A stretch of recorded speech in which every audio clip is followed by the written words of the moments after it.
Hello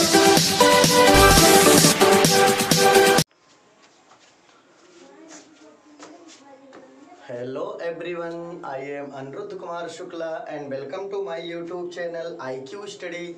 So guys, today we are going to discuss a very interesting topic related to chapter coordination compound, and this is very important for class 12th standard students and those students whose students which are preparing for IIT and NEET exam. Then this is very important for that type of students. So actually guys आज हम लोग, जैसे कि मैं आपको कल अभी मैंने एक वीडियो बनाया आपके लिए और क्लास 12th का जो चैप्टर था कोऑर्डिनेशन कंपाउंड, हमने उस पर आपको कल पहले वीडियो में कुछ टॉपिक आपको पढ़ाया गया. उस टॉपिक के बाद आज हम लोग बहुत बढ़िया तरीके से डिस्कस करेंगे. बहुत ही इम्पॉर्टेंट टॉपिक चैप्टर का नेक्स्ट टॉपिक है ये. उसका नाम है Werner theory of coordination compound. क्या नाम बच्चों? नाम है Werner's theory of coordination compounds. और इस कंपाउंड, जैसे कह रहा है Werner theory of coordination compound, तो कोऑर्डिनेशन कंपाउंड पे एक साइंटिस्ट थे जिनका पूरा नाम था अल्फ्रेड वर्नर. क्या नाम था बच्चों? Alfred Werner. तो इनका नाम था अल्फ्रेड वर्नर और अल्फ्रेड वर्नर साहब ने कोऑर्डिनेशन कंपाउंड के ऊपर एक थ्योरी को प्रपोज किया और उस थ्योरी का नाम हो गया Werner's theory of coordination compounds. So guys आपको बहुत अच्छे से समझ में आ रहा होगा.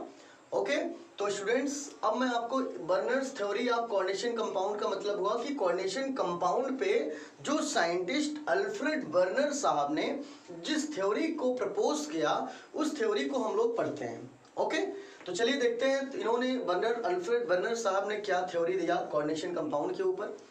तो थोड़ा सा आप समझिएगा.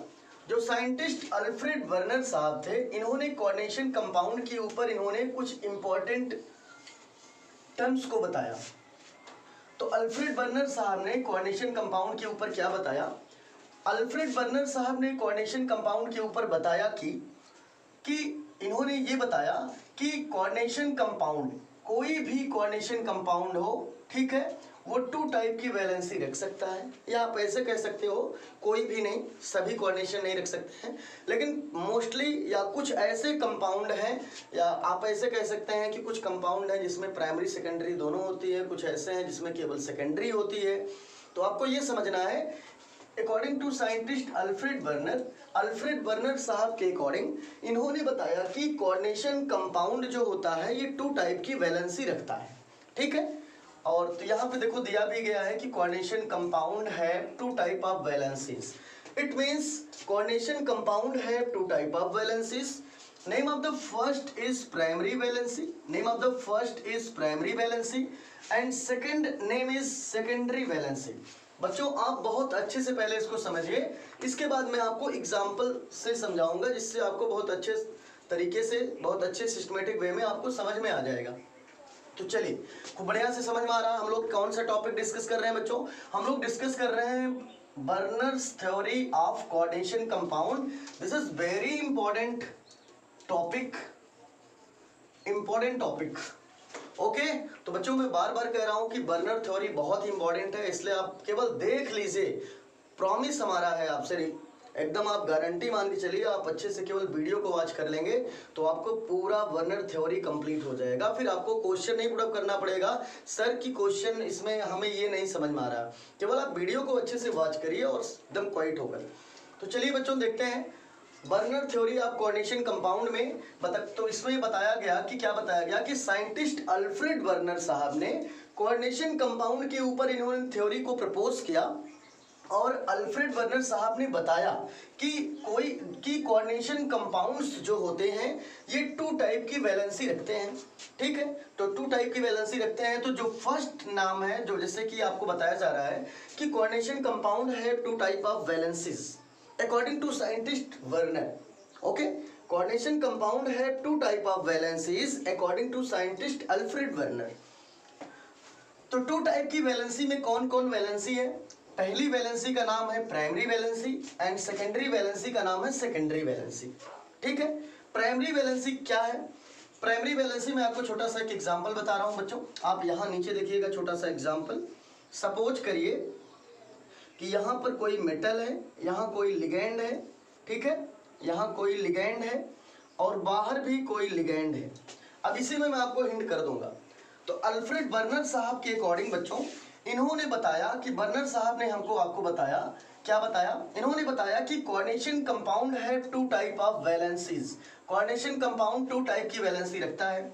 First is primary, secondary. तो हमको चेक करना है कि कोऑर्डिनेशन कंपाउंड में कौन सा प्राइमरी होता है, कौन सा सेकेंडरी। पहले तो आपको ये जानकारी होनी चाहिए। जब तक बच्चों आपको ये नहीं कंफर्म होगा कि कौन सी वैलेंसी प्राइमरी है, कौन सी सेकेंडरी है, तब तक आपको सही से कुछ भी समझ में नहीं आएगा। तो चलिए, हमने एक छोटा सा एग्जाम्पल लिया है, अभी बहुत बढ़िया से आगे मैं बताऊंगा, लेकिन अभी एक छोटा एग्जाम्पल देख लीजिए, जिससे आपको ये कंफर्म हो जाए कि कौन सी प्राइमरी वैलेंसी होती है, कौन सी सेकेंडरी होती है। ओके, तो ठीक है, चलिए देखते हैं। हम लोग देख रहे हैं बच्चों कि ये, इसका नाम मैंने आपको कल बताया था, इसका नाम है बच्चों, क्या नाम है आप अच्छे सोचिए, इसका नाम है स्क्वायर ब्रैकेट, आपको अच्छे से मालूम है। और इसका नाम है सेंट्रल मेटल एटम। ओके, और इसका नाम है लिगैंड, और इसका नाम है, क्या नाम है सोच लीजिए जल्दी से, इसका नाम है लिगैंड। ठीक है, चलिए ठीक है। तो हमेशा आप एक चीज बस धीरे से देखिए, तुरंत समझ में आ जाएगा कौन प्राइमरी कौन सेकेंडरी। ओके, चलिए ठीक है बच्चों, primary valency and secondary valency दोनों लिगैंड को ही कहते हैं। प्राइमरी वैलेंसी को भी लिगैंड ही प्राइमरी वैलेंसी होती है, और लिगैंड ही हमारा सेकेंडरी वैलेंसी होती है। इसका मीन्स ये हुआ स्टूडेंट्स कि यहाँ पर जो अल्फ्रेड बर्नर साहब ने कोऑर्डिनेशन कंपाउंड में टू टाइप की वैलेंसी को बताया, ये टू टाइप की वैलेंसी इन्होंने लिगैंड को ही बताया। अब वो जो इन्होंने लिगैंड के बारे में बताया कि कौन सी प्राइमरी वैलेंसी है, कौन सा लिगैंड सेकेंडरी वैलेंसी में आता है, ठीक है, तो इसको हम लोग एग्जांपल से चेक कर लेते हैं। लेकिन इसके पहले आपको ये कंफर्म होना जरूरी है कि प्राइमरी वैलेंसी कहते किसको हैं, सेकेंडरी किसको कहते हैं। तो बेटा आप इतना जानिए कि प्राइमरी वैलेंसी को भी लिगैंड कहते हैं, या आप ऐसे बोलिए लिगैंड को प्राइमरी वैलेंसी कहते हैं, और यहाँ पर भी लिगैंड को ही सेकेंडरी वैलेंसी भी कहते हैं। लेकिन हमें आपको ये कंफर्म करना है कि किस लिगैंड को प्राइमरी कहते हैं और किस लिगैंड को सेकेंडरी कहते हैं। तो चलिए देखते हैं। हमने एक एग्जांपल लिया, स्क्वायर ब्रैकेट के अंदर में हमने सेंट्रल मेटल एटम, इसके बाद लिगैंड, इसके बाद बाहर भी लिगैंड।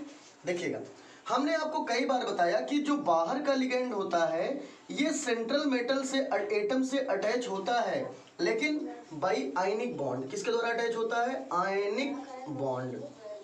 ओके, लेकिन बेटा जैसे कि मैंने बताया कि जो अंदर का लिगैंड होता है स्क्वायर, ये coordination sphere, this is called coordination sphere. Coordination sphere के अंदर में जो लिगैंड होगा, ये लिगैंड, ये आप देख लीजिए अच्छे से, कोऑर्डिनेशन स्फीयर के अंदर में, जैसे ये कोऑर्डिनेशन स्फीयर के अंदर में लिगैंड है, तो कोऑर्डिनेशन स्फीयर के अंदर का जो लिगैंड होगा, इस लिगैंड और इस सेंट्रल मेटल एटम के बीच में कोऑर्डिनेट बॉन्ड लगा होता है। ये डिफरेंट होता है दोनों में। फिर से मैं बता रहा हूँ बच्चों, ये कोऑर्डिनेशन स्फीयर है, कोऑर्डिनेशन स्फीयर के अंदर में सेंट्रल मेटल एटम है जो कि डी ब्लॉक का है, और ये लिगैंड है और बाहर भी लिगैंड है। तो स्क्वायर ब्रैकेट के जो बाहर लिगैंड होता है वो सेंट्रल मेटल एटम से केवल आयनिक बॉन्ड बनाता है, बस ओनली आयनिक बॉन्ड। लेकिन बेटा जो अंदर में लिगैंड होता है, ये अंदर का लिगैंड सेंट्रल मेटल एटम से कोऑर्डिनेट बॉन्ड बनाता है। कैसा बॉन्ड बनाता है, कोऑर्डिनेट बॉन्ड बनाता है। तो आई होप बच्चों आपको ये समझ में आ गया होगा कौन सा लिगैंड किस टाइप का बॉन्ड बनाता है। स्क्वायर ब्रैकेट के इनर साइड में जो लिगैंड होगा ये सेंट्रल मेटल एटम से कोऑर्डिनेट बॉन्ड बनाएगा, ठीक है। लेकिन जो बाहर का लिगैंड होगा, ये बाहर का लिगैंड, ठीक है, ये बाहर का लिगैंड हमेशा सेंट्रल मेटल एटम से आयनिक बॉन्ड बनाता है। तो बच्चों आपको ये अच्छे से समझ में आ रहा होगा, ठीक है। अब यहाँ पे ये कंफर्म करना है कि कौन सी प्राइमरी वैलेंसी का लिगैंड होता, कौन सा सेकेंडरी। तो जो लिगैंड हमेशा स्क्वायर ब्रैकेट के बाहर होगा, जो लिगैंड हमेशा, ये स्क्वायर ब्रैकेट है बच्चों, देखिए ये स्क्वायर ब्रैकेट है, तो ऐसे लिगैंड जो स्क्वायर ब्रैकेट के बाहर हो, those ligand which are outer side of square bracket, तो ऐसे लिगैंड जो स्क्वायर ब्रैकेट के आउटर साइड में होते हैं, ऐसे लिगैंड को कहते हैं प्राइमरी वैलेंसी। क्या बोलते हैं, प्राइमरी वैलेंसी। और ऐसे लिगैंड जो स्क्वायर ब्रैकेट के इनर साइड में होते हैं, इन्हें बोलते हैं बच्चों सेकेंडरी वैलेंसी। क्या बोलते हैं, सेकेंडरी वैलेंसी। तो आपको अच्छे से समझ में आ गया होगा कौन सा प्राइमरी में आता है, कौन सा सेकेंडरी में। मैं फिर से रिपीट कर रहा हूँ, स्क्वायर ब्रैकेट के अंदर में सेंट्रल मेटल एटम है, इसके अंदर में ही लिगेंड भी है और बाहर में लिगेंड है। तो जो लिगेंड बाहर होता है वो लिगेंड सेंट्रल मेटल एटम के साथ ओनली आयनिक बॉन्ड को बनाता है, और जो लिगेंड स्क्वायर ब्रैकेट के अंदर में होगा, स्क्वायर ब्रैकेट के अंदर में, ठीक है, मीन्स बड़े ब्रैकेट के अंदर में होगा, तो जो लिगेंड स्क्वायर ब्रैकेट के अंदर में होगा वो सेंट्रल मेटल एटम के साथ कोऑर्डिनेट बॉन्ड बनाता है। ये डिफरेंट होता है दोनों में, ठीक है। अंदर वाला लिगेंड सेंट्रल मेटल एटम के साथ कोऑर्डिनेट बॉन्ड बनाएगा और बाहर का लिगेंड सेंट्रल मेटल एटम के साथ आयनिक बॉन्ड बनाएगा। तो स्टूडेंट्स, बाहर वाले लिगेंड को कहते हैं प्राइमरी वैलेंसी और इनर साइड के लिगेंड को कहते हैं सेकेंडरी वैलेंसी। तो आई होप आपको कंफर्म हो गया होगा कि कौन सा प्राइमरी वैलेंसी में आएगा और कौन सा सेकेंडरी वैलेंसी में आएगा। तो बच्चों, आपको ये अच्छे से समझ में आ रहा होगा। अब मैं प्राइमरी, इसको आप छोटा सा एग्जाम्पल नोट करके समझ सकते हो। मैं आपको अब चल रहा हूँ, थोड़ा सा आगे बताऊंगा कि बर्नर थ्योरी में जो कॉन्सेप्ट है उसको हम लोग पहले क्लियर करते हैं। तो बच्चों, बर्नर्स थ्योरी में हम लोग देख रहे हैं कि साइंटिस्ट अल्फ्रेड बर्नर साहब ने कोऑर्डिनेशन कंपाउंड के ऊपर, साइंटिस्ट, फिर से मैं रिपीट कर रहा हूं बच्चों, साइंटिस्ट अल्फ्रेड बर्नर साहब ने कोऑर्डिनेशन कंपाउंड के ऊपर इन्होंने कुछ थ्योरी को प्रपोज किया और इस थ्योरी का नाम इन्होंने रख दिया Werner's theory of coordination compounds. Okay, तो साइंटिस्ट अल्फ्रेड बर्नर ने कोऑर्डिनेशन कंपाउंड के ऊपर कुछ थ्योरी को प्रपोज किया और उस थ्योरी का नाम हो गया Werner's theory of coordination compound. और इन्होंने, अल्फ्रेड बर्नर साहब ने अपने थ्योरी में बताया कि कोऑर्डिनेशन कंपाउंड है two type of valency. First name is primary valency and second name is secondary valency. Okay, तो देखिएगा, अब इसमें प्राइमरी वैलेंसी की थ्योरी क्या है, कैसे हम समझेंगे कौन सी प्राइमरी है। मैंने बता दिया कि स्क्वायर ब्रैकेट के बाहर जो होगा इस कॉल्ड प्राइमरी वैलेंसी और स्क्वायर ब्रैकेट के इनर साइड में जो होगा इस कॉल्ड सेकेंडरी वैलेंसी। ओके, तो फर्स्ट पॉइंट हम प्राइमरी वैलेंसी में याद करते हैं और बच्चों से रिक्वेस्ट है कि पूरा कॉन्सेप्ट अच्छे से नोट कर लेंगे और उनको तुरंत याद हो जाएगा। इसमें बच्चों है, सबसे पहले नंबर पे है प्राइमरी वैलेंसी होता क्या है, इसके बारे में बताया गया कि it generally represent oxidation state of CMA. CMA means central metal atom. तो अच्छे से देखिए बच्चों, प्राइमरी वैलेंसी होता क्या है, किसके ऊपर डिपेंड करता है। कह रहा है कि primary valency is generally represent oxidation state of central metal atom. Primary valency को अगर आप, जैसे कि प्राइमरी वैलेंसी जो है ये रिप्रेजेंट करता है oxidation state of central metal atom. Primary valency हमेशा ऑक्सीडेशन स्टेट के, ठीक है, प्राइमरी वैलेंसी हमेशा सेंट्रल मेटल एटम के ऑक्सीडेशन स्टेट को बताता है। क्लियर? तो बच्चों समझ में आ रहा है आपको? मैं आपको बार बार बता रहा हूं कि प्राइमरी वैलेंसी हमेशा सेंट्रल मेटल एटम के ऑक्सीडेशन स्टेट को रिप्रेजेंट करता है। चलिए देखते हैं सेकेंडरी वैलेंसी किसको रिप्रेजेंट करता है। तो सेकेंडरी वैलेंसी में बताया गया कि it represent the coordination number of central metal atom. जो सेकेंडरी वैलेंसी होती है स्टूडेंट्स, वो आपको समझ में आ रहा है बच्चों ना? अच्छे से देखिए, दोनों में थोड़ा सा डिफरेंट है।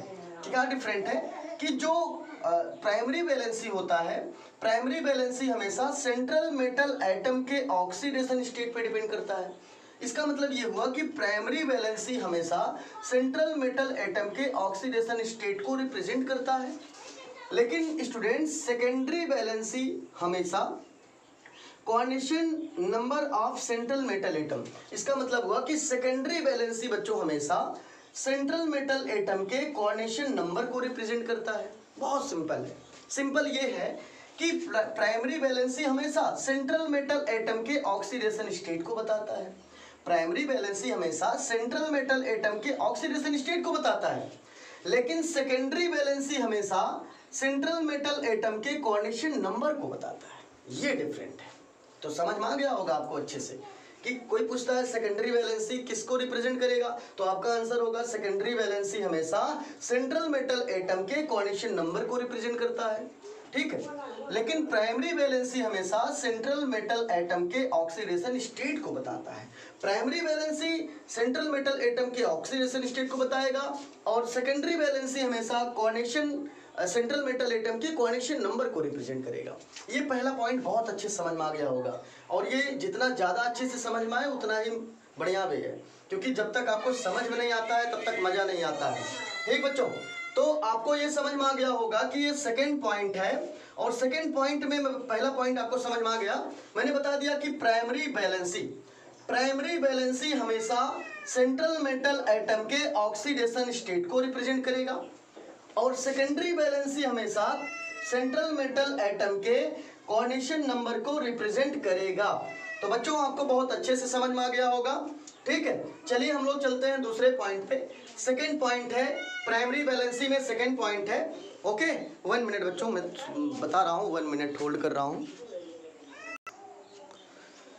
तो ओके बच्चों चलिए ओके, तो मैंने आपको बताया कि प्राइमरी वैलेंसी खूब अच्छे समझ में आ गया होगा। सेकेंडरी वैलेंसी तो मैंने बता दिया कि बच्चों की प्राइमरी वैलेंसी हमेशा सेंट्रल मेटल एटम के ऑक्सीडेशन स्टेट पर डिपेंड करेगा और सेकेंडरी वैलेंसी हमेशा सेंट्रल मेटल एटम के कोऑर्डिनेशन नंबर को रिप्रेजेंट करेगा।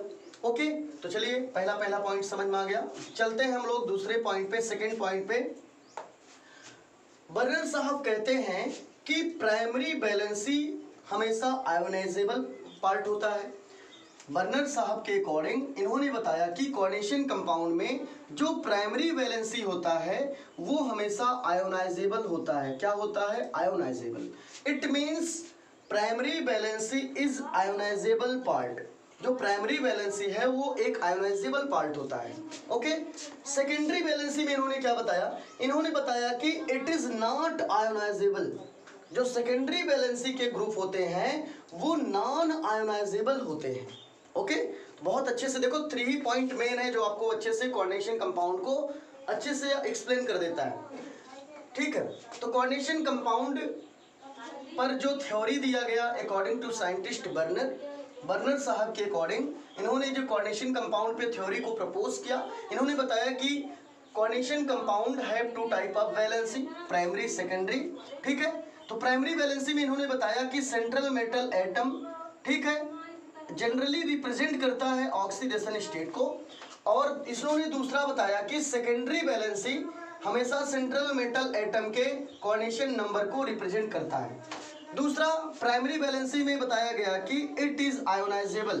जो प्राइमरी वैलेंसी है ये आयोनाइजेबल पार्ट होता है, लेकिन सेकेंडरी वैलेंसी में बच्चों बताया गया कि it is non ionisable part, ये नॉन आयोनाइजेबल पार्ट होते हैं। चलिए ठीक है, तीसरा पॉइंट देखते हैं हम लोग। तीसरा वेरी इंपॉर्टेंट पॉइंट है। तीसरा है कि primary valency is non directional. बहुत बढ़िया, जो प्राइमरी वैलेंसी होता है ये नॉन डायरेक्शनल होता है। दूसरा आप सेकेंडरी वैलेंसी में कहता है इट इज डायरेक्शनल। बहुत इंपॉर्टेंट लाइन है भाई, इसको आप लोगों को अच्छे से नोट कर लेना चाहिए।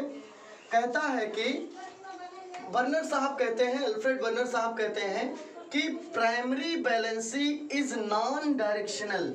जो प्राइमरी वैलेंसी होता है बच्चों ये नॉन डायरेक्शनल होता है, लेकिन जो सेकेंडरी वैलेंसी होता है ये डायरेक्शनल होता है।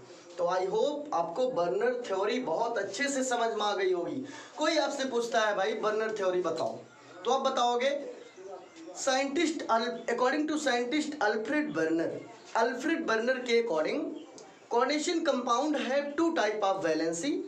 First name is primary valency and second name is secondary valency.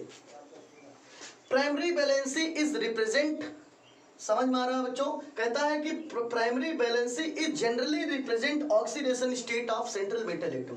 जो प्राइमरी वैलेंसी है वो सेंट्रल मेटल एटम के ऑक्सीडेशन स्टेट पर डिपेंड करती है। दूसरा कहता है बच्चों कि secondary valency represent the coordination number of central metal atom. इसका मीन्स ये हुआ कि जो सेकेंडरी वैलेंसी होती है ये सेंट्रल मेटल एटम के कोऑर्डिनेशन नंबर पर को रिप्रेजेंट करती है। चलो दूसरे पॉइंट पे आते हैं प्राइमरी में। इसके बाद फिर बर्नर साहब कहते हैं कि जो प्राइमरी वैलेंसी है ये आयोनाइजेबल पार्ट होता है। इसके बाद सेकेंडरी वैलेंसी में बर्नर साहब ने कहा कि सेकेंडरी वैलेंसी एक नॉन आयोनाइजेबल पार्ट होता है। कितना बढ़िया आपको बताया जा रहा है। इसके बाद बताया गया बच्चों कि बर्नर साहब फिर से उन्होंने बताया कि primary valency is non directional. जो प्राइमरी वैलेंसी होती है ये नॉन डायरेक्शनल होती है और जो सेकेंडरी वैलेंसी होती है ये डायरेक्शनल होती है। तो ये आपको पॉइंट अच्छे से समझ में आ गए होंगे। आई होप आपको अच्छे से समझ में आ गया होगा। आप इसको अच्छे से नोट कर सकते हैं। इस हिसाब से आपको बर्नर थ्योरी को अच्छे से एक्सप्लेन कर दिया गया। अब बच्चों हम लोग एक काम करते हैं, हम कुछ एग्जाम्पल टेकअप करते हैं और उस एग्जाम्पल से समझते हैं कौन सी प्राइमरी वैलेंसी है और कौन सी सेकेंडरी वैलेंसी है। चलिए थोड़ा सा मैं इसको इरेज करूं पहले, तब मैं आपको बताता हूं। ओके चलिए ठीक है भाई। अब हम लोग देखते हैं बहुत अच्छे से एग्जाम्पल, बर्नर थ्योरी का एग्जाम्पल से कैसे हम लोग कंफर्म करेंगे। चलिए हमने एक कंपाउंड टेकअप किया है, CO है, इसके बाद है NH3 का whole 5Cl square bracket close है, इसके बाद है Cl2। अच्छे से आप पहले नोट कर लीजिए बच्चों, ठीक है, अच्छे से नोट कर लेंगे तो मजा आएगा बताने में। चलिए ये एक कोऑर्डिनेशन कंपाउंड, कैसे पहचाना हमने कोऑर्डिनेशन कंपाउंड है। हमने देखा कि इस कंपाउंड में सबसे पहले तो स्क्वायर ब्रैकेट लगा है, तो तुरंत कहीं भी ऐसा कंपाउंड दिखे जहां स्क्वायर ब्रैकेट लगा हो तो एकदम आंख बंद करके बताइए this is coordination compound. Okay, square bracket के जैसे अंदर में जाएंगे ये हमारा हो जाता है सेंट्रल मेटल एटम। क्या हो जाता है बच्चों? Central metal atom. ये सेंट्रल मेटल एटम और 21 ब्लॉक से लिया जाता है, ये डी ब्लॉक से टेकअप किया जाता है, डी ब्लॉक। चलिए इसके बाद इसी सेंट्रल मेटल एटम के बाद जो आएगा वो सभी लिगैंड कहलाएंगे। क्या कहलाएंगे? लिगैंड। बच्चों समझते रहिएगा अच्छे से। और मैंने एक चीज और बताया कि सेंट्रल मेटल एटम से स्क्वायर, ये है हमारा कोऑर्डिनेशन स्फीयर। बच्चों से अच्छे से देखिए, ये स्क्वायर ब्रैकेट, ये पूरा, ये देख रहे हैं आप, ये स्क्वायर ब्रैकेट और ये इधर, ये पूरा कोऑर्डिनेशन स्फीयर है, पूरा इंक्लूड करके कोऑर्डिनेशन स्फीयर। कोऑर्डिनेशन स्फीयर के इनर पार्ट में जितने भी लिगैंड होंगे, ये सारे लिगैंड इस सेंट्रल मेटल एटम से कोऑर्डिनेट बॉन्ड से अटैच होते हैं। किस बॉन्ड से? कोऑर्डिनेट। लेकिन बाहर का जो लिगैंड होता है ये सेंट्रल मेटल एटम से आयनिक बॉन्ड से अटैच होता है। कौन सा बॉन्ड? आयनिक बॉन्ड से अटैच होता है, ये भूलना नहीं। बाहर का लिगैंड, बाहर भी लिगैंड है, ये भी लिगैंड है, ये भी लिगैंड है। तो बाहर का लिगैंड सेंट्रल मेटल एटम से ओनली आयनिक बॉन्ड से अटैच होगा, लेकिन जो इनर साइड में लिगैंड होंगे, ये लिगैंड जो स्क्वायर ब्रैकेट के इनर साइड में होंगे, ये सारे लिगैंड क्या नाम, सेंट्रल मेटल एटम से ओनली कोऑर्डिनेट बॉन्ड से अटैच होते हैं। तो बच्चों ये समझ में आ रहा होगा कि बाहर वाला लिगैंड हमेशा आयनिक बॉन्ड से अटैच होगा और अंदर वाले लिगैंड जो होते हैं ये हमेशा, अंदर वाले लिगैंड हमेशा कोऑर्डिनेट बॉन्ड से अटैच होते हैं with central metal atom. Okay, तो ये आपको समझ में आ गया। अब इसमें ये हमको आपको कंफर्म करना है कौन सा प्राइमरी वैलेंसी है, कौन सा secondary, according to scientist Alfred Werner. Alfred Werner के अकॉर्डिंग हमको आपको बताना है। तो चलिए अभी हमने एग्जांपल देखा था, तो अल्फ्रेड बर्नर साहब कहते हैं कि कोऑर्डिनेशन कंपाउंड है two type of valency, first is primary and second is secondary. Primary valency जो होती है वो कोऑर्डिनेशन, बहुत बढ़िया इन्होंने बताया कि प्राइमरी वैलेंसी हमेशा सेंट्रल मेटल एटम के ऑक्सीडेशन स्टेट पर डिपेंड करती है। प्राइमरी वैलेंसी हमेशा, पहले तो हम चेक करते हैं कौन सा प्राइमरी कौन सा सेकेंडरी। चलिए देखते हैं कौन सा प्राइमरी कौन सा सेकेंडरी है। तो अभी बताया गया कि प्राइमरी वैलेंसी एक आयोनाइजेबल पार्ट होता है। कैसा होता है? आयोनाइजेबल पार्ट है। तो एक चीज और भी मैंने ट्रिक आपको बताया समझने के लिए कौन सी प्राइमरी है। अब कभी भी ऐसा कंपाउंड दिखे तो स्क्वायर ब्रैकेट के बाहर का जो लिगैंड होगा, इसी बाहर वाले लिगैंड को ही कहते हैं प्राइमरी वैलेंसी। क्या बोलते हैं? Primary valency. ठीक है। और जो अंदर के लिगैंड होते हैं ये होते हैं सेकेंडरी वैलेंसी। क्या होते हैं? Secondary valency. तो बच्चों ये समझ में आ गया। अगर आपसे कोई पूछे बताइए कौन कौन प्राइमरी है कौन कौन सेकेंडरी, कितने लिगैंड है सेकेंडरी में, तो आपका आंसर होगा सेकेंडरी वैलेंसी में लिगैंड की संख्या है, सेकेंडरी वैलेंसी में लिगैंड, नंबर ऑफ लिगैंड कितने हैं सेकेंडरी वैलेंसी में? नंबर ऑफ लिगैंड देखिए, NH3 5 टाइम्स है और एक Cl है, 5 1 कितना हुआ? 6। तो टोटल लिगैंड की संख्या 6 है सेकेंडरी वैलेंसी। और प्राइमरी वैलेंसी में टोटल लिगैंड की संख्या कितनी है? 2 है। तो आपको बहुत अच्छे से समझ में आ गया होगा। इसका मतलब कितने कोऑर्डिनेट बॉन्ड इसमें बनेंगे भाई?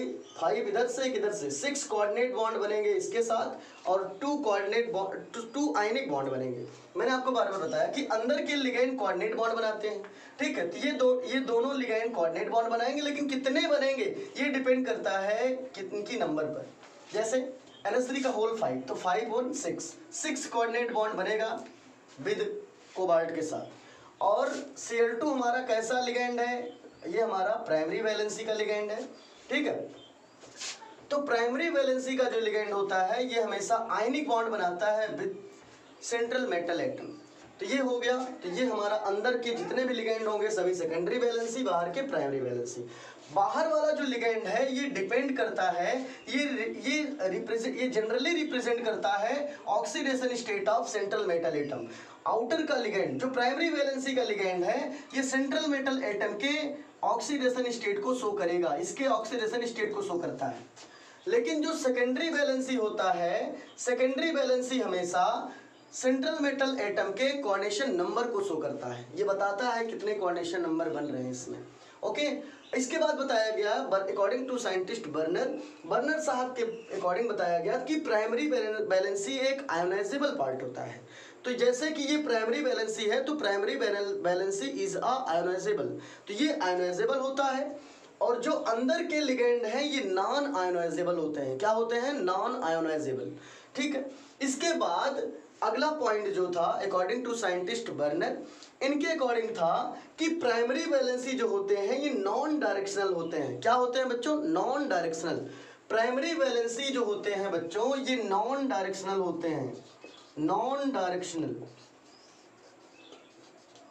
Non directional. और जो सेकेंडरी वैलेंसी होते हैं बच्चों ये डायरेक्शनल होते हैं। क्या होते हैं? डायरेक्शनल। ठीक है, तो ये नॉन डायरेक्शनल होते हैं। Primary valency is a non directional and secondary valency is a directional. तो गाइज आई होप आपको बहुत अच्छे से समझ में आ गया होगा बर्नर थ्योरी क्या है। बर्नर थ्योरी के बाद कुछ इंपॉर्टेंट नोट है जो आपको लिखना चाहिए। मैं आपको नोट बता दे रहा हूँ, मैं इसको इरेज कर रहा हूँ और आप भी नोट कर लीजिएगा नीचे। इंपॉर्टेंट नोट, इंपॉर्टेंट नोट, ये जो इंपॉर्टेंट नोट है ये है according to scientist Alfred Werner. Alfred Werner के अकॉर्डिंग इंपॉर्टेंट नोट है, चलिए आप भी नोट करेंगे। Important note, important note. चलिए इंपॉर्टेंट नोट में पहला पॉइंट आप नोट करेंगे। बच्चों अच्छे से नोट करिए, लिखिएगा पहला पॉइंट जो आपने पढ़ा वही लिखना है। लिखिएगा in square bracket component are called, in square bracket, in square bracket, ठीक है, bracket in square bracket component are called. बहुत बढ़िया, मैंने आपके लिए नोट किया, इससे आपको कुछ भूलना नहीं चाहिए। In square bracket component are called, जो कंपोनेंट स्क्वायर ब्रैकेट के अंदर में होते हैं उन सभी कंपोनेंट को आप क्या कहते हो? अच्छे समझिए। In square bracket component are called, भाई स्क्वायर ब्रैकेट है तो स्क्वायर ब्रैकेट के अंदर में दो ही टाइप के कंपोनेंट हो सकते हैं, मेटल होगा साथ में लिगेंड होगा। ठीक है, तो इन square bracket component, square bracket के अंदर में जितने कंपोनेंट हैं ये पूरे को इंक्लूड करके स्क्वायर ब्रैकेट के अंदर जितने कंपोनेंट हैं इनको कहते हैं कोऑर्डिनेशन स्फीयर कंपोनेंट। क्या बोलते हैं? Coordination sphere component. तो लिख लीजिए in square bracket component are called coordination sphere,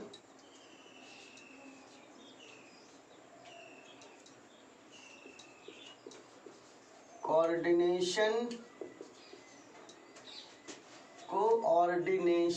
sphere component. तो ये समझ में आ गया होगा पॉइंट आपको। तो बच्चों चलते हैं सेकंड पॉइंट पे हम लोग, ये पॉइंट आप नोट कर लीजिए अच्छे से। चलिए सेकंड पॉइंट देख लीजिए। सेकंड पॉइंट है out of square bracket, out of square bracket, out of square bracket. तो बच्चों हम लोग जैसे कि पहला पॉइंट हम लोग डिस्कस कर रहे थे और पहले पॉइंट में हमने जैसे कि हमने कुछ इंपॉर्टेंट नोट हम लोग पढ़ रहे थे। नोट में आपने देखा था कि हम लोग इंपॉर्टेंट नोट जब पढ़ रहे थे नोट में हमने फर्स्ट पॉइंट पढ़ लिया, हम लोग को पढ़ना था सेकेंड पॉइंट। तो सेकेंड पॉइंट हम लोग पढ़ते हैं। सेकेंड पॉइंट क्या है चलिए देखते हैं। सेकेंड पॉइंट है out of square bracket component are called, क्या है देखिएगा, out of square bracket component component are called, देखिएगा, out of square bracket component are called, इसका मतलब हुआ कि आउट ऑफ, ये सेकेंड पॉइंट है, हमने भी कुछ क्या नाम है, अल्फ्रेड बर्नर की जो अल्फ्रेड बर्नर की जो एक थ्योरी थी ऑफ ऑन कोऑर्डिनेशन कंपाउंड के ऊपर, कोऑर्डिनेशन कंपाउंड के ऊपर अल्फ्रेड बर्नर साहब की जो थ्योरी थी उसी के ऊपर हमने कुछ इंपॉर्टेंट नोट हम लोग पढ़ रहे थे, जिसमें से हमने पहला डिस्कस किया था, हम लोग दूसरे पे चल रहे हैं। सेकेंड नंबर पे बर्नर साहब कहते हैं कि out of square bracket component, इस out of square bracket component means हुआ बच्चों की स्क्वायर ब्रैकेट के बाहर जो कंपोनेंट होंगे, ठीक है, आर कार्ड, उनको हम दो चीज़ कह सकते हैं। जैसे ये हमारा स्क्वायर ब्रैकेट है, स्क्वायर ब्रैकेट की यदि इस साइड में भी बाहर है, इस साइड भी बाहर है, इसको स्क्वायर ब्रैकेट की यदि इधर कोई लिगेंड होगा तो इधर कोई कंपोनेंट होगा। देखिए बच्चों, स्क्वायर ब्रैकेट के दोनों साइड भी आउटर साइड है, स्क्वायर ब्रैकेट का ये दोनों साइड आउटर है। यदि स्क्वायर ब्रैकेट के इधर लेफ्ट साइड में, ठीक है, लेफ्ट साइड में जो कंपोनेंट होगा वो लिगेंड होगा और इसे कहेंगे आयोनाइजेशन, क्या बोलेंगे, इसे बोलते हैं आयोनाइजेबल पार्ट, आयोनाइजेबल पार्ट, ठीक है। तो ये हो गया, आपको समझ में आ रहा होगा। इसके बाद मैं आपको बताना चाह रहा हूँ कि कहता है out of square bracket components are called, square bracket के बाहर के कंपोनेंट को क्या कहते हैं, तो हम लोग बाहर के कंपोनेंट को कहते हैं आयोनाइजेबल पार्ट कंपोनेंट। एंड इधर जो होता है राइट साइड में जो होगा, इस साइड राइट, स्क्वायर ब्रैकेट के राइट साइड में जो राइट साइड में होगा ये मेटल होता है और इसे कहते हैं काउंटर आयन। क्या बोलते हैं बच्चों, काउंटर आयन, ठीक है। तो कहता है कि outside of square bracket components are called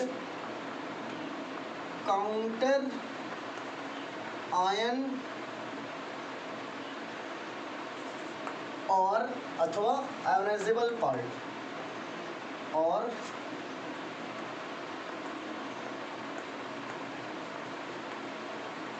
ionisable part ligand. ये सेकंड पॉइंट आपको समझ में आ गया होगा। कह रहा है स्क्वायर ब्रैकेट के आउटर साइड में, स्क्वायर ब्रैकेट के आउटर साइड में जो कंपोनेंट होंगे वह कंपोनेंट बच्चों या तो लिगेंड होंगे या तो हमारे मेटल होंगे। यदि मेटल होंगे तो काउंटर आयन मेटल होंगे। Counter ion means outer side में जो मेटल होते हैं उनको काउंटर आयन कहते हैं। और बाहर दूसरे साइड में यदि कोई लिगेंड होगा तो उसे आयोनाइजेबल पार्ट का लिगेंड बोला जाएगा। इट मीन्स ये प्राइमरी वैलेंसी कहलाएगा। तो ये हमारा सेकेंड पॉइंट हुआ। तो बच्चों हम लोग चलते हैं अगले पॉइंट पर, थर्ड नंबर पे चलते हैं। थर्ड नंबर पे क्या है देखिएगा अच्छे से। थर्ड नंबर पे बच्चों है इसमें कि, चलिए थर्ड नंबर पे हम देखते हैं। थर्ड नंबर पे बच्चों इसमें है कि coordination sphere do not breakable. तीसरा है कोऑर्डिनेशन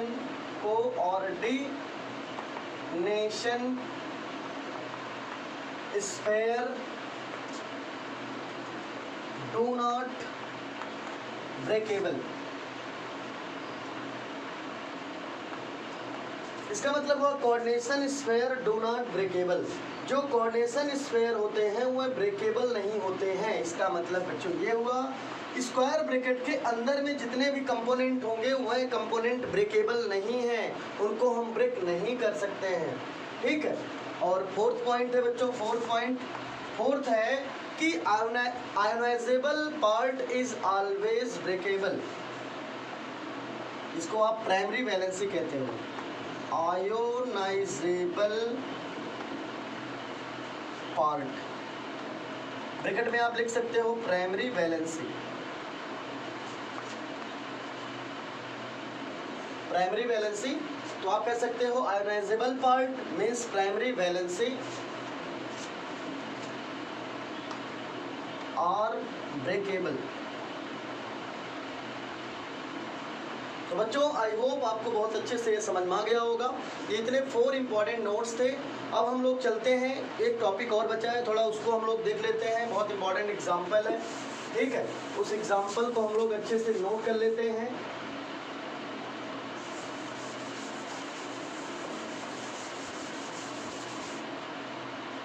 चलिए ठीक है बच्चों, हम लोग देखते हैं।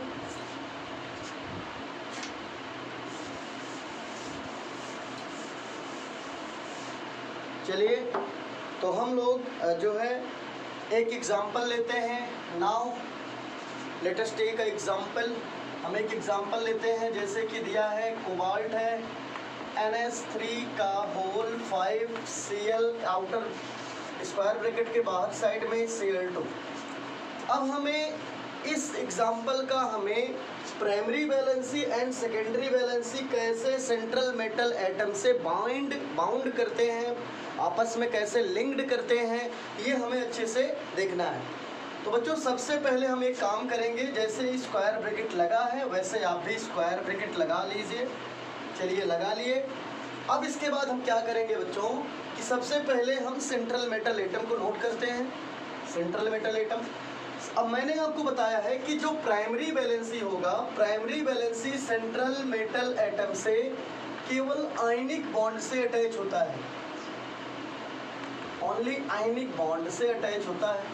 ठीक है, तो चलिए ठीक है, कितना Cl हमारे पास है, 2 Cl है, तो हम लोग सबसे पहले प्राइमरी वैलेंसी को ही अटैच कर देते हैं। प्राइमरी वैलेंसी को अटैच करेंगे भाई आयनिक बॉन्ड, तो लो भाई एक Cl यहाँ पर और एक Cl यहाँ पर, आयनिक बॉन्ड के द्वारा हमने अटैच कर दिया। ठीक है, ये आयनिक बॉन्ड के द्वारा अटैच कर दिया दोनों प्राइमरी वैलेंसी को।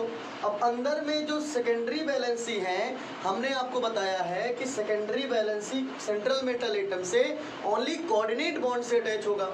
ठीक है, लेकिन यहाँ पर 2 टाइप के लिगेंड हैं, एक न्यूट्रल लिगेंड है और एक नेगेटिव लिगेंड है। भाई लिगेंड भी 3 कैटेगरी में बच्चों होता है। कुछ लिगेंड हमारे कहलाते हैं पॉजिटिव लिगेंड, कुछ नेगेटिव लिगेंड है, कुछ न्यूट्रल लिगेंड है। ठीक है, तो यहाँ पर न्यूट्रल लिगेंड है और नेगेटिव लिगेंड है। तो जो न्यूट्रल लिगेंड है, न्यूट्रल लिगेंड हमेशा ओनली कोऑर्डिनेट बॉन्ड से ही बॉन्डिंग करते हैं विद सेंट्रल मेटल एटम। तो न्यूट्रल लिगेंड हमेशा सेंट्रल मेटल एटम से ओनली कोऑर्डिनेट बॉन्ड से लिंक होते हैं। तो चलिए 4 5 NH3 है, लो भाई एक NH3 को यहाँ नोट करो। और NH3 में आपको मालूम है बच्चों कि नाइट्रोजन के पास एक लोन पेयर होता है, ये अपने ही लोन पेयर से कोऑर्डिनेट बॉन्ड बना देता है। दूसरा NH3 में यहाँ नोट किया, इसके पास भी लोन पेयर है, ये भी कोऑर्डिनेट बॉन्ड बनाएगा। हमने यहाँ NH3 नोट किया, इसके पास भी लोन पेयर है नाइट्रोजन के पास, ये भी कोऑर्डिनेट बॉन्ड बनाएगा। चलिए एक नाइट्रोजन यहाँ पे NH3 हम नोट करते हैं, इसके पास लोन पेयर है, ये भी कोऑर्डिनेट बॉन्ड बनाएगा। और यहाँ पर एक NH3 है, इसके पास लोन पेयर है, ये भी कोऑर्डिनेट बॉन्ड बनाएगा। तो बच्चों आप देख रहे हैं कि 5 कितना हमारे पास NH3 था, हमारे पास NH3 5 था। 5 NH3 को हमने कोऑर्डिनेट बॉन्ड से लिंक्ड किया, कोऑर्डिनेट बॉन्ड से। ठीक है, क्योंकि ये न्यूट्रल लिगेंड थे। लेकिन इसी के इनर साइड में एक सेकेंडरी वैलेंसी और है जिसका नाम है क्लोरीन एटम। क्या नाम है बच्चों? Chlorine atom. इस जो कभी भी आप एक चीज़ जान लीजिए, प्राइमरी वैलेंसी हमेशा ओनली आयनिक बॉन्ड से ही अटैच होगा, लेकिन जो सेकेंडरी वैलेंसी होते हैं ये हमेशा mostly covalent bond coordinate bond से अटैच होते हैं। किस बॉन्ड से? कोऑर्डिनेट बॉन्ड से। तो बात यह है कि ये 2 हमारे पास सेकेंडरी वैलेंसी के लिगेंड हैं और ये दोनों कोऑर्डिनेट बॉन्ड से अटैच होंगे। इसमें कंडीशन और भी है कि जैसे कि जो न्यूट्रल लिगेंड होते हैं बच्चों, वो हमेशा केवल कोऑर्डिनेट बॉन्ड से अटैच होते हैं। लेकिन जैसे कोई नेगेटिव लिगेंड हुआ या पॉजिटिव लिगेंड हुआ, वो 2 टाइप का बॉन्ड बनाता है सेंट्रल मेटल एटम के साथ। कौन वाला? केवल देखो यहाँ पे ये मत समझना कि यहाँ पर भी Cl है, ये क्यों नहीं बना रहा भाई, ये प्राइमरी वैलेंसी है इसलिए ये नहीं बनाएगा, और ये Cl सेकेंडरी वैलेंसी में आ रहा है, इसलिए जो नेगेटिव या पॉजिटिव लिगेंड सेकेंडरी वैलेंसी में होगा वो 2 टाइप का बॉन्ड मेक करेगा विद सेंट्रल मेटल एटम। तो यहाँ पे जो हमारा क्लोरीन एटम है बच्चों, ये chlorine atom central metal atom के साथ पहले तो कोऑर्डिनेट बॉन्ड बनाएगा, और कोऑर्डिनेट के साथ ही नेगेटिव लिगेंड होने के कारण एक वीक बॉन्ड, एक आयनिक बॉन्ड भी बनाता है। तो क्लोरीन एटम जो सेकेंडरी वैलेंसी के रूप में बिहेव कर रहा है, ये 2 टाइप का बॉन्ड बनाएगा। एक तो कोऑर्डिनेट बनाएगा क्योंकि ये सेकेंडरी है, दूसरा Cl आयनिक बॉन्ड भी साथ में बनाएगा क्योंकि एक नेगेटिव लिगेंड भी है। तो आई होप बच्चों ये एग्जाम्पल आपको बहुत अच्छे से समझ में आ गया होगा। Okay, today is enough. Okay बच्चों, thank you for watching my video. घर पे रहिए, स्वस्थ रहिए, खुश रहिए और साथ में पढ़ते भी रहिए। ओके, तो सारे पूरा जितना मैंने पढ़ाया आप अच्छे से नोट करते रहिए। कोई भी दिक्कत होगी तो आप फ़ोन करके बात कर सकते हो या कमेंट बॉक्स में कमेंट करके कुछ भी पूछ सकते हो। ओके बच्चों, thank you for watching my video.